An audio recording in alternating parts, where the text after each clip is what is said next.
truly seeking uncomfortable situations, looking for ways to put yourself in challenging situations. Life has become too easy. And it's one of the things I talk to educators about. We're making it too easy for our kids right now.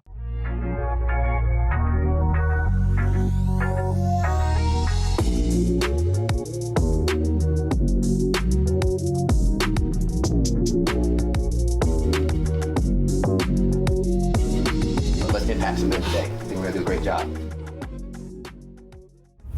What's going on, guys? Welcome back to another episode of the Modern Man Podcast. Right off the bat, thank you for the time. We're not going to take it for granted. And as always, do us a favor. If you like these episodes, hit that subscribe button to get a new one each and every single week.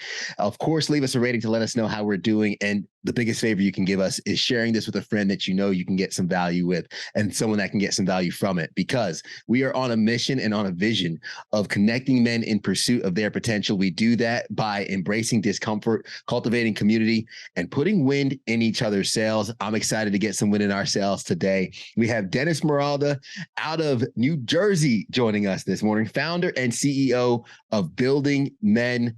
Dennis, man, it's great to have you. I know we've had a couple of conversations. I'm glad to actually have one that's recorded for our viewers. Oh, yeah, man. Thank you, Ted. I appreciate you having me on, man. This is a good time. Can't wait.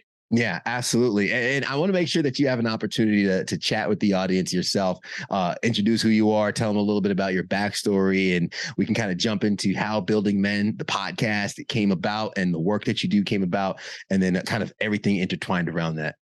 Yeah, absolutely. Thank you for the opportunity, one, to come on Modern Man and also to share my story and what's been going on with me. The quick and dirty of it is I was a middle school principal in New Jersey for many years. My background was in education and in sociology. Went to school in South Jersey, played baseball. And during my educational journey, not only in education, I also did a minor in sociology. And during that time, I did an internship at this. It was almost a halfway home for young men. And the boys were there. They were pretty much high school kids that were there because they were in trouble with the law, court system. They had done something bad, or they were involved in something bad in their household. So they were the victims of sexual abuse, physical abuse, neglect.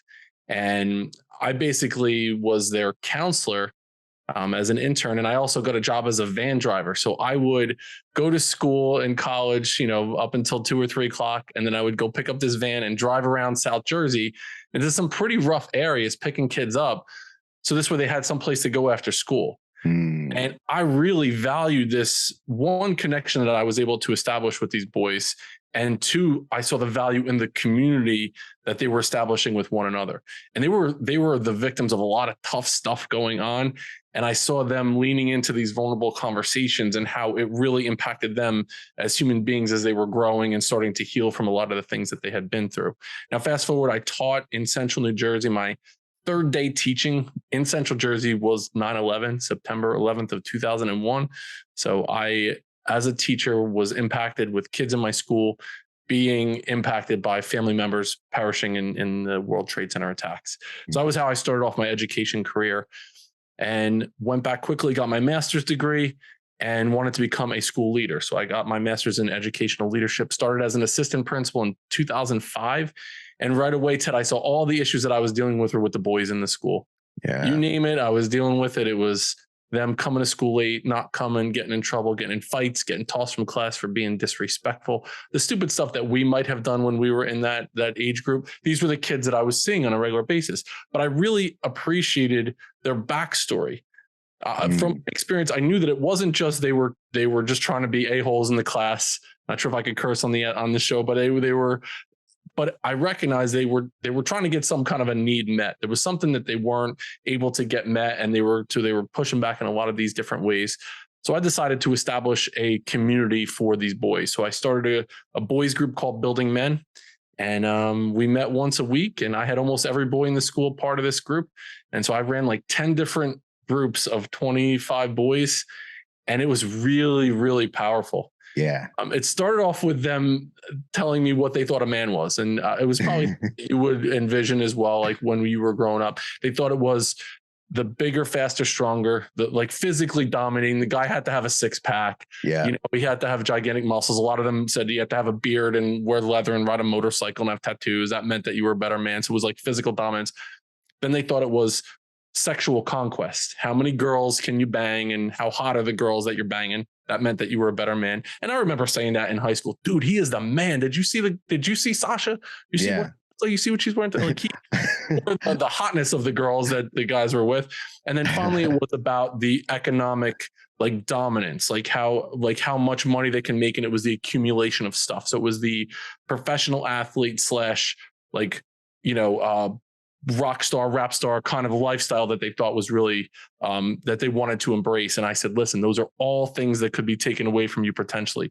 So let's base our masculinity around things that people cannot take away from us: our character, our integrity, being accountable to ourselves and to others, what we can do in service of other human beings. And that's where initially the idea of building men came from, was this boys social group. I mean, I love that because I think of the conversations I had in high school, and you mentioned like that sexual conquest. I remember in high school, I got a girlfriend, and one of my buddies on the football team was like, "Oh, I heard you're dating so-and-so. Congrats, man. She's hot." Like, yeah. If she wasn't hot, would that have been a lower rung of my manhood? And yes. But that's exactly how we operated, right? We're on the football team. We're doing our cup checks, slapping each other and checking each other and just joking around, seeing, okay, who's dating who's with who. Oh, you hooked up with that girl.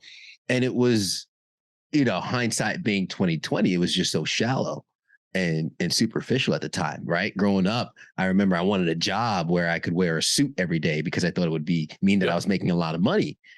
But to your point, those things can be taken away from us. I'm interested to know, how did the kids react when you started leaning them away from that definition of manhood, right? When you're talking about character, when you're talking about, you know, integrity, and I mean, some of our values here, right? Integrity, strength and vulnerability, growth.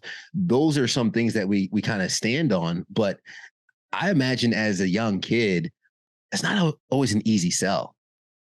I think where it came from, Ted, was initially I felt when it first started, it needed to look, sound, and feel a certain way. So I needed to be the principal of the school, buttoned up with the shirt and tie on, and it had to come across very like you'd go and watch a presentation. But what I quickly recognized was that for me to have any impact on these kids, I needed to loosen up a little bit. I needed to lean into the vulnerability that I was experiencing as well. I had a guy on my podcast, his name is Jordan Montgomery. He had a quote that said something along the lines of, people will be really impressed by your successes, but they will connect to you through your struggles or through your vulnerabilities. And that's what I recognized in building men. Was I started to talk to the boys about my own struggles growing up. I talked to them about my relationship with my father. I talked to them about, you know, abuse that I had suffered. I talked to them about how I valued things growing up. And to me, it was the same exact thing, Ted. It was, I didn't feel like I was quote unquote a man until I got laid for the first time. And like, I felt that other kids that were better athletes than me were better men than me, or potentially would be better men than me. So I was able to share with them my own feelings around things. And so I normalized their feelings by me sharing with them how I felt. I told them, I remember when I was in 8th grade, and this is just coming back to me right now that you asked the question. When I remember in 8th grade, I still didn't hit puberty yet. So I was one of the late bloomers, and now I'm 6'4", 225. Like I shot up quickly from 8th grade to 9th grade. But in 8th grade, all my friends, I remember they had armpit hair. Yeah. And people that are listening, this might resonate with them a little bit. There was that one kid when you're in 6th or 7th grade that all of a sudden his balls drop, his voice gets deep. He's got a beard and armpit hair. And I was like bald head to toe. Right. So I remember going to like pool parties with my friends, and I was afraid to take my shirt off because then the girls would know that I didn't hit puberty yet, which means I wasn't like a potential sexual partner in my mind. I wasn't getting laid when I was in 8th grade, but in my mind, this is what it was about. And so there was a lot of insecurities there. And so I talked to the boys about that. And once they heard me talking about those things, they're like, this is okay to talk about. I'm feeling the same way right now. And once one kid leaned in and another kid did, and all of a sudden I have 13, 14-year-old boys talking about being nervous going home from school because of things that are going on with their families, or they're worried about their grades, or they're worried about girls, or they're worried about societal pressures or what they're going to do after high school. And then the magic started to happen. Yeah, man. I mean, for me, it was the facial hair, right? Like I couldn't grow facial hair as much as I wanted. I remember after, I think it was sophomore year of college or freshman year of college, I finally got enough to get a little goatee. Yeah. And I thought I was the man until I had to shave it for on air. And then finally I did No Shave November. And for those that follow me and watch a lot, they see this beard. It took me the whole month to grow this beard as a grown man. So I hear that. Now I got to trim it down, but we judge ourselves, we measure ourselves to the men around us, right? And that's so unfortunate, because instead of measuring ourselves and comparing ourselves to our fellow man, we really need to measure ourselves and compare ourselves to the man in the mirror, to the man that we were yesterday, the man that we are today, and the man that we hope to be tomorrow. That's really the only measurement that's worth kind of gauging, really. I love that. One of the poems that I would use with the Building Men group was a poem called The Man in the Glass. And for those of you that haven't heard of it yet, I would recommend Googling it. The last stanza in The Man in the Glass is, "You may fool the whole world down the pathway of years and get pats on the back as you pass, but your final reward will be heartache and tears if you've cheated the man in the glass." Man. And that was a poem that I would have the boys memorize as part of the Building Men group. They would memorize that poem because it was so important. Like, I recognize the importance of them being able to look at themselves in the mirror and no bullshit, like really have honest conversations with yourselves. It might look a certain way to those on the outside, but you can truly, you're not going to be able to lie to the person that's looking back at you in the glass. Yeah. And so if you can be true to that person, then anything is possible. Yeah. Since we're talking about poems, I kind of want to, because I saw this on your homepage, and I absolutely love this because it's my favorite poem. And when I moved away from home, my dad gave me this poem. And I actually just finished another book called Who is Man? And I'm realizing all the gifts that my dad has given me. And I actually was finishing up the book, Who is Man? And I'm going to open up my phone really quick because I just want to take a moment to acknowledge my dad's birthday was just the end of November. We're recording this early December, which happy birthday to you as well, brother. Oh, thank you. But my dad just turned 81. So the fact that I could have this text exchange is just amazing. But I sent him a page in the book which says, "Self-satisfaction is the opiate of fools." Abraham Herschel, Who is Man, 1965. And I said, "Loving the book, Dad." And he just says, "From fathers to sons." And he's been trying to pass this information along to me my whole life. And I'm just so thankful that I'm at a point where I'm realizing that and I'm able to give him the flowers of that in real time. But the poem he gave me was the If poem by Rudyard Kipling. And I mean, the last stanza on that, I want it tattooed on my arm, specifically, Yep. yours is the earth and everything that's in it, right? And you have on your website, "If you can fill the unforgiving minute with 60 seconds worth of distance run, yours is the earth and everything that's in it. And which is more, you'll be a man, my son." What does that poem mean to you, man? Wow. And that's another poem. And it's funny. I was never big into poetry, Ted, but once I started doing Building Men and normalizing for the boys, it's okay to read poetry. Yeah. Pull out, Dead Poet Society, Robin Williams, the movie from the early 90s. What an unbelievable movie. And really talk about, let's dive deep into each stanza from the poem If. If you've never read that poem, dive deep into it. There are 8 stanzas in that poem, and there's so many lessons that if I was creating a school right now, there would be a course for boys on that poem for one semester. Yeah. We would break down every single stanza in that poem. When I interviewed my son on the podcast, my son turned 17 on March 25th, Ted. And so on that day, he passed his driver's test. In Jersey, you don't get your driver's license until you're 17. He came into the studio. I interviewed my son, Denny. And that was a big part of our conversation was the poem If. What I did was when he was born, I had that framed for him. And it's something that we've had discussions about several different times in our lives during the course of his life. And there's a stanza in the poem that really impacted me as I was going through this monumental change in my life when I left education. And during COVID, basically was jobless and almost homeless because of my decision to leave education, doing some consulting work and coaching and having to travel, and then school shut down. So I was left, oh no, what am I going to do right now? Yeah. There's a stanza in this poem, Ted. It goes like this: "If you can make one heap of all your winnings and risk it at one turn of pitch and toss and lose and start again at your beginnings and never breathe a word about your loss. If you can force your heart and nerve and sinew to serve your turn long after they're gone, and so hold on when there's nothing in you except for the will which says to them, hold on." And that line in the poem I needed to hear at that time in my life when I felt like things were horrible and I wasn't able to go forward. And that poem resonated with me in such a different way at that time when I was struggling, and had that conversation with my son on the podcast. But what that poem means to me is what it means to be a man. It brings everything in together. There's so many lessons from that poem. And it's something that I converse with my son about all the time. And man, you just hit on something. I think we should go someplace we should go, because I think a lot of guys experience this, something I've experienced with Modern Man. For anyone who's followed for a long time, we had live conferences until the pandemic hit, and then we had to switch to virtual conferences, rebranding to the podcast. And there's a stance in the poem, sounds like you have it in front of you, about the if you could look at the things you gave your life to broken and stoop and build them up with worn out tools.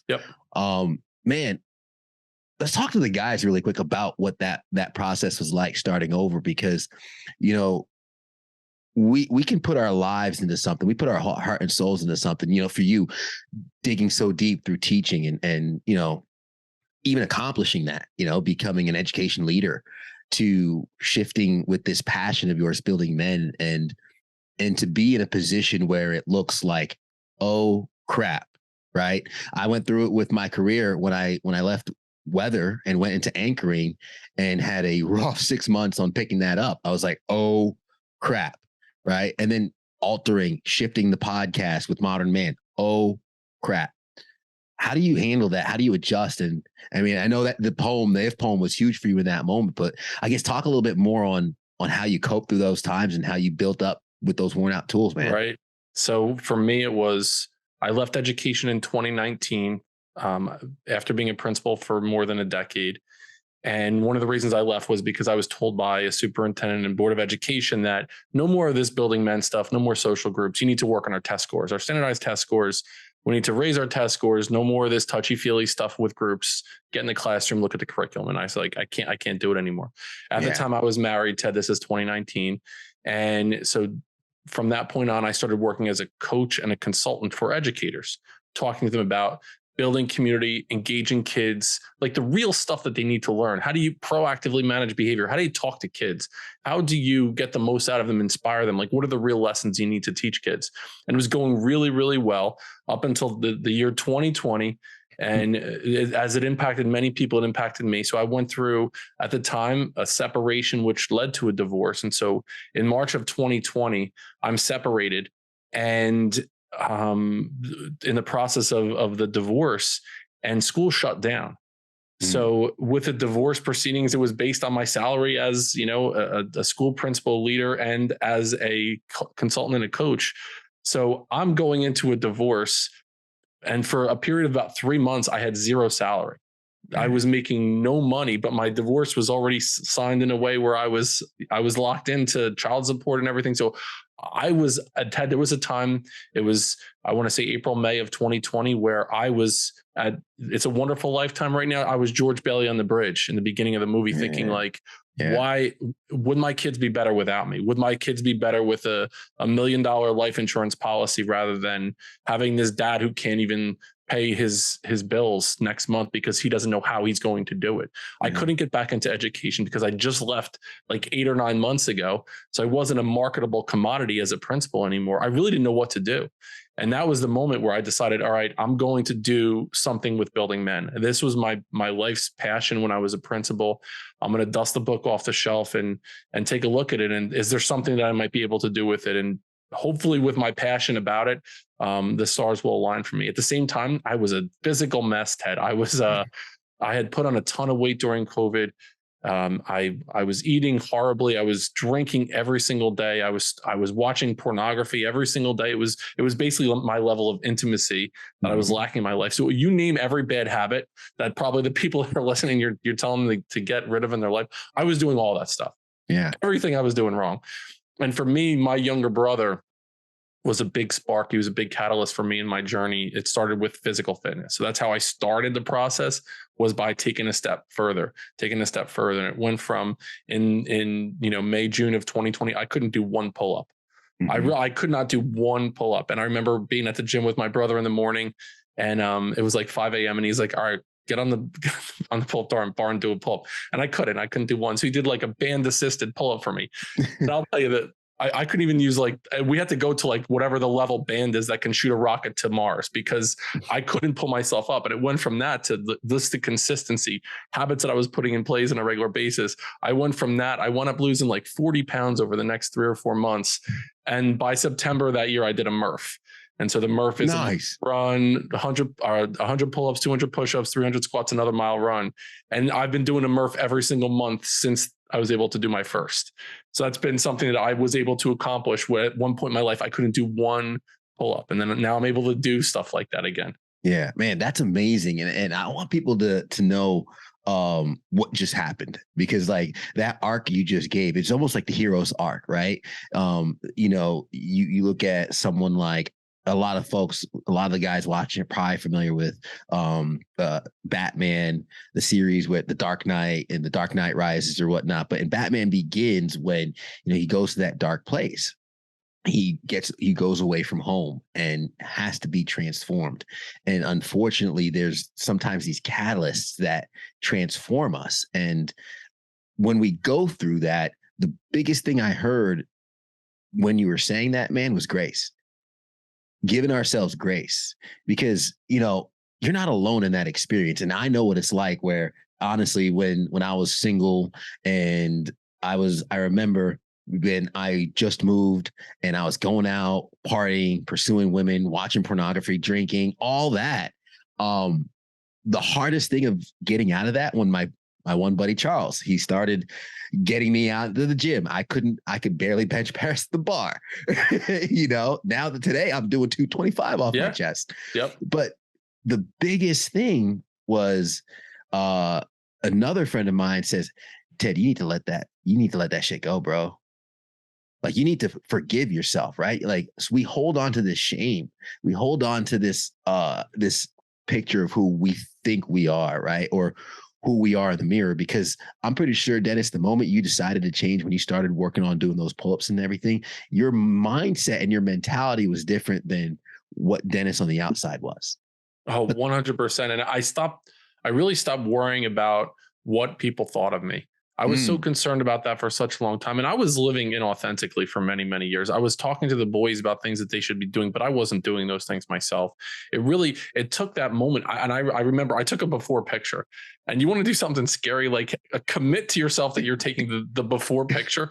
And I took it from the front and from the side, and just the look on my face, it was like such a sad human being. And then it's like 6 months later, I took an after picture, and I looked like totally different, but it really was like giving myself the permission to say, you know what, you've gone through some really challenging things in your life. It's okay. Like, you have to recognize it. It's not your fault that a lot of these things happen, but it's your responsibility to make the changes now. You can't just sit in that sappy moment and say, this is what it's going to be like forever. It's your responsibility to make those changes. And for me, what I did was, we mentioned in the beginning, as we were just getting acquainted to start this episode too, the importance of writing things down, the importance of journaling, the importance of getting stuff out of your head. When things are stuck in your head, they just rattle around there forever. Like, it's so important to get it on paper and to read through it and say, you know what, that's a thought that I had, but I am not my thoughts. I'm not my feelings. I am the thinker of my thoughts, and I'm the feeler of my feelings. Yeah. Do you have a picture of the before and after?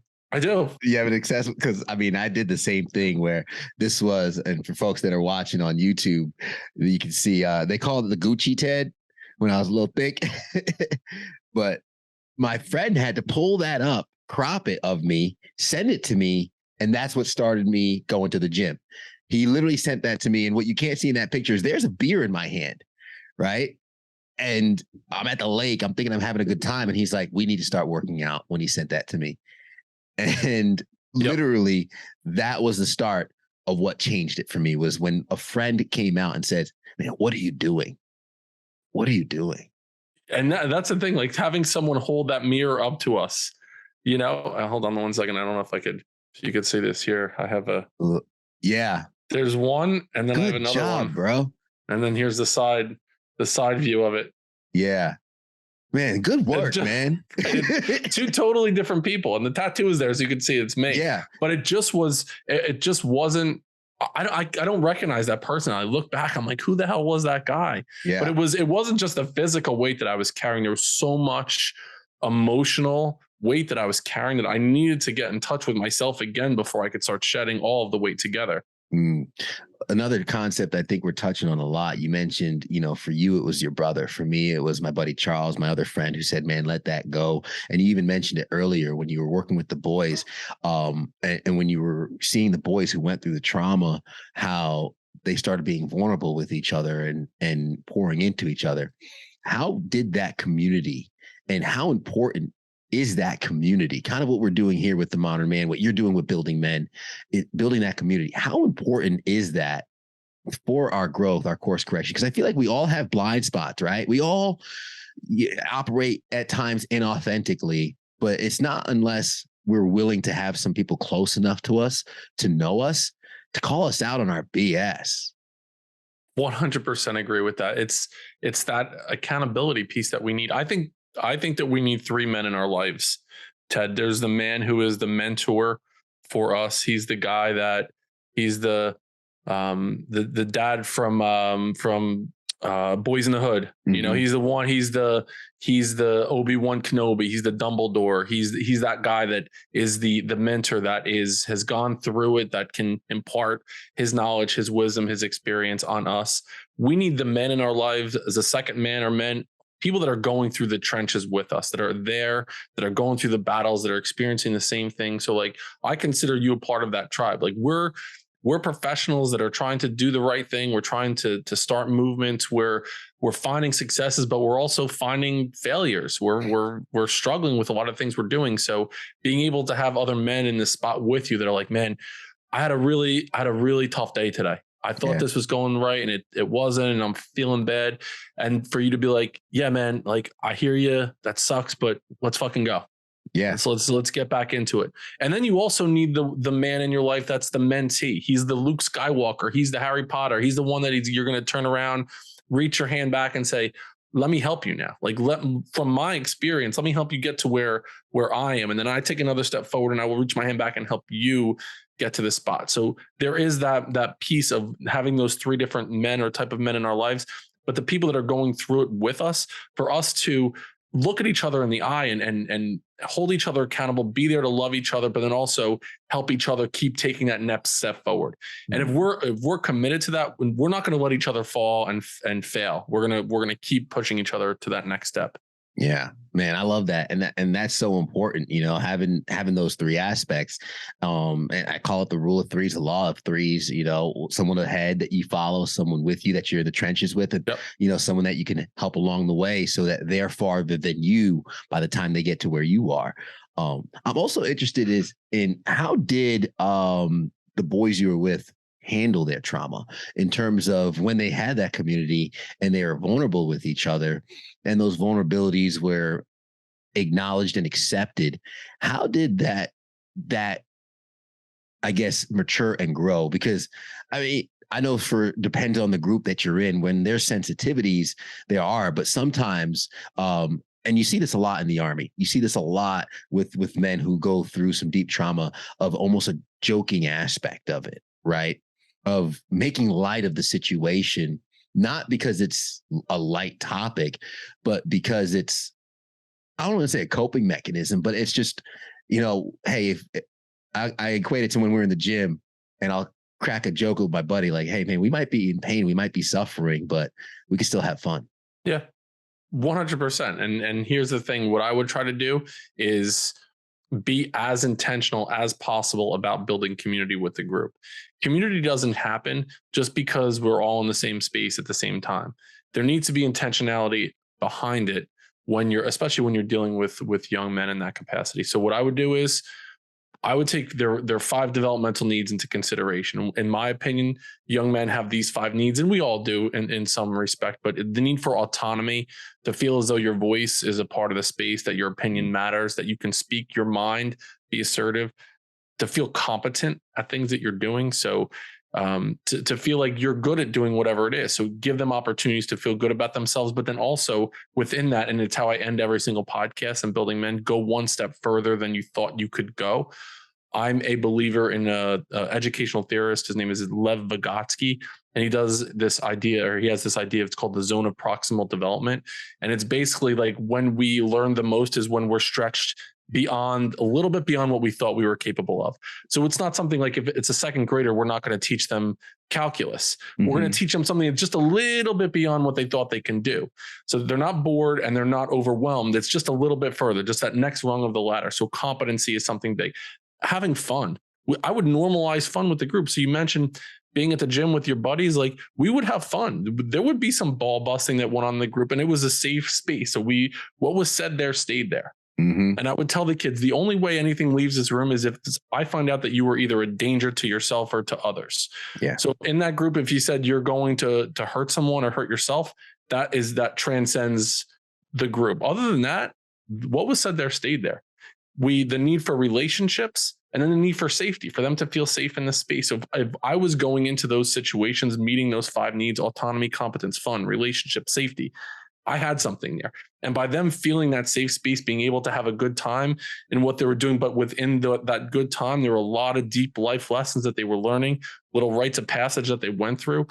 That was them understanding that they were safe in the space and they could lean into those difficult conversations. It didn't happen in September, but by the time we got to May, and by the time they went through the program for 3 years, we were doing some really powerful stuff in that group. I mean, I had 8th grade boys, 14-year-old boys, blindfolded, leading each other down a street in Bordentown City. Nice. That's not something I would recommend you do unless you're really intentional about conversations you're having with kids. They took it so seriously that they knew like that was their brother, and that brother was responsible for them, and they were responsible for their brother in that situation. And I still remember teachers saying, "You can't do that. You're crazy. You can't do that. These kids will never do that." I'm like, just watch, just trust me. It will happen. And that's amazing, because I think, especially in today's day and age, you wouldn't be able to do that in the confines of our education system. And the work that you're doing is so needed. So you having that bravery, you having really forging that path of building this is what allows you to continue to do this work. In terms of, growing boys into men, what are some of those challenges that you saw a lot of these boys facing that was maybe limiting their potential, that was causing them to act out? Because as we mentioned before, and you were mentioning, the problems you had in school were from the boys. And it's not that they were trying to be difficult. It's not that, when we were in high school and we were young, it's not like we were just rebellious off the bat. Like, nope, I'm going to be as difficult as possible. It's a cry for help.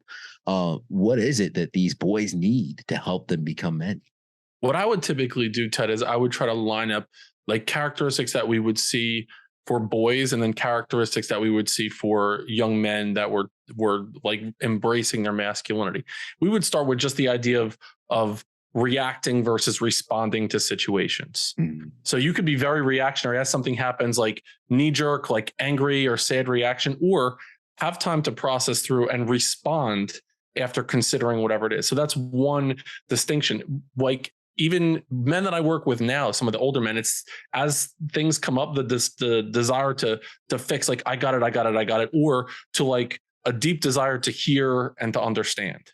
Instead of just saying, I'm going to fix this no matter what. Let me try to understand what's going on, especially when you're talking about emotions. The difference between like being defensive in a conversation than truly trying to hear what the other person is saying and then be accountable for your piece in whatever that interaction is. And the things that I'm talking about are more personality characteristics and or more emotional nature. But I do think that that's one of the big distinctions between even guys that you're working with now that are still perpetual teenage boys, with the way that they react to situations, the way that they get overwhelmed, the way that they can't really process through their emotions. The idea of external validation when you're looking for the stuff to fill the void in your life. And the people that are listening, if you think the sneakers, the car, the house, the vacation is going to fill the void in your life, you have another thing coming. Those things do not fill what's missing. Once you fill the void, another void opens up somewhere else, and you need the next pair of sneakers, you need a bigger car, bigger house, more lavish vacation. Those things you need to fix are internal things that you need to work on. You can't validate yourself externally. And then another thing off the top of my head is just comfort. like truly seeking uncomfortable situations, looking for ways to put yourself in challenging situations. Life has become too easy. And it's one of the things I talk to educators about. We're making it too easy for our kids right now. Yeah. We need to make sure that they understand they have everything at their fingertips. They need to be able to work, to persevere, to understand what they're capable of as they're maturing into men. Because if they don't go through uncomfortable, challenging experiences now, if they don't learn how to fail now, and the first time they experience failure is in their late 20s and early 30s, holy shit, we're in trouble. Yeah. We're in big trouble. Man, I just, I got an ice barrel, bro. And yeah. Started doing cold plunges. I started yesterday, and I actually wrote down in my journal earlier, like we were talking about, just unloading some thoughts. And one of the things I wrote down was, stop letting other people who think you're crazy slow you down from doing the things that you're doing, because sure, cold plunges, they've been blowing up recently and a lot of people are into them. And I remember doing cold showers and all that for a while to build my mental fortitude. But when I say something like, I got an ice barrel, or I got I'm doing cold plunges, you laugh because I'm pretty sure you're familiar with it. Oh, yeah. But my friends are like, Ted, you're out of your mind. My wife is like, you're crazy. Like, she was filming me yesterday doing this, like, you're out of your mind. And I'm realizing that by putting myself in these things that other people are calling crazy is the reason why I can handle certain things in my life the way I do.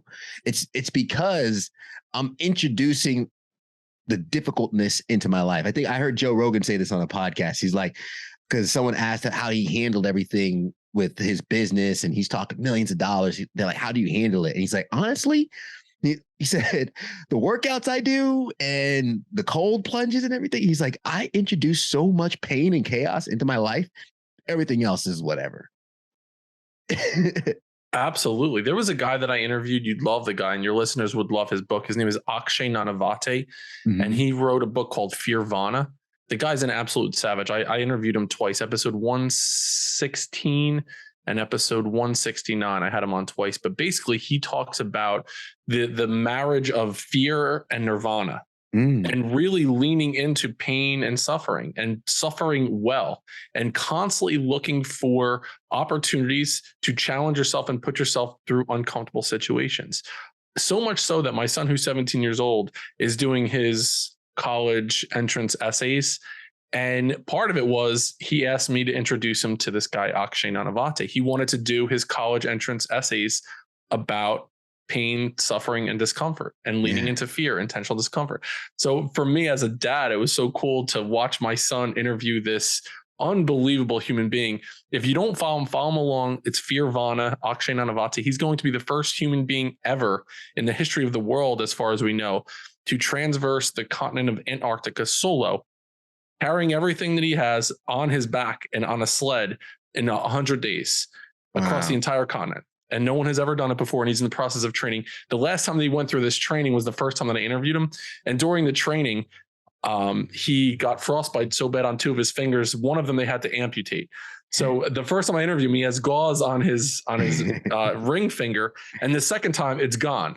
He only had a little nub there. And so we were talking about that whole process. But the guy's an absolute savage, but he really talks about appreciating those situations that were uncomfortable. Because listen, if you can get in that cold plunge in the morning, Ted, and you get out, you have this immediate rush of like, I just did something that sucked and I didn't die. I am still here. Whatever's coming next in my life, like, bring it on. I can absolutely take on this challenge because I just proved to myself that I am worthy of completing this challenge. Yeah. I was in the water, and literally the only words I really said to my wife was, this sucks. And then I got out like, this feels terrible. And then 30 seconds afterwards, she's like, how do you feel? I'm like, there's this tingling feeling. I get this rush of energy. Yeah. And all of a sudden I was dialed in. I was dialed in because you just had such a massive jolt of cold and the cortisol releasing in your body and this stress instantly reduced.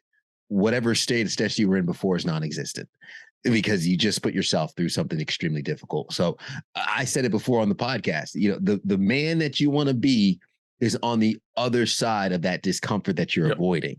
And it's all about leaning into that a little bit to find that growth and become that person that you look up to and that person that you're proud of when you look in the mirror. And I love that you're doing that work with building men. Dennis, we could keep going, brother, but that's our time for the podcast. I want to make sure that folks can follow you, find you, check out your podcast, which is amazing. Some stellar guests, and the work that you're doing is nothing short of phenomenal. So how can folks get the links, man? Thank you. Appreciate that. Yeah. Well, check out Ted on the podcast, episode number 168. We had a good time. We brought in some Ron Burgundy references into the episode, which is awesome. You can find Building Men. I'm most active on Instagram, building.men. And my website is buildingmen.io. I do workshops, professional development in schools with organizations. I coach young men and their parents pretty much. Nice. And I appreciate the opportunity to come on the show, my man. I really love what you're doing, and thank you so much. Man, it's certainly an honor, and seeing that we're so kind of intertwined with the fabric of what we're doing.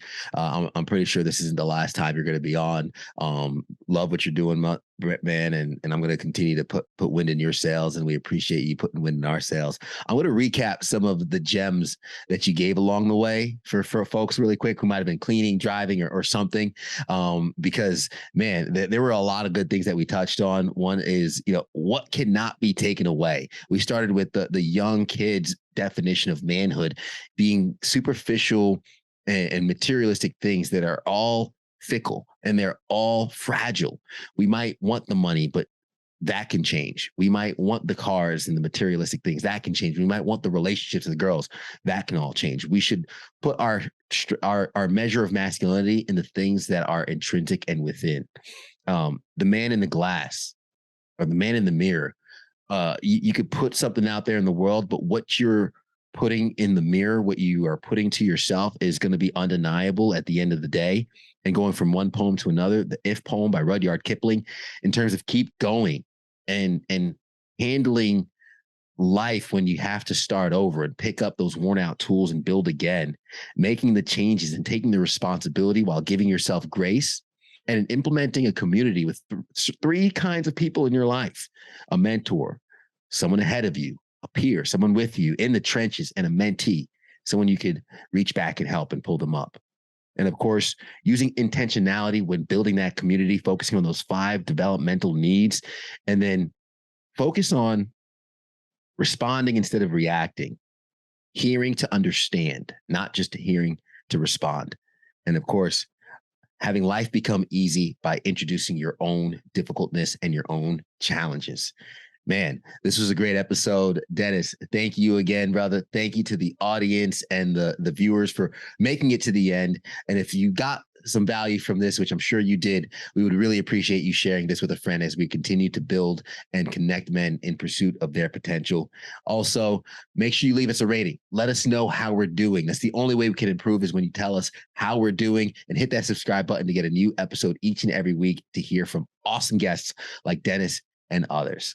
With that being said, guys, we appreciate the time. And as we always say at the end, everybody wants the sunshine, but they don't want the rain.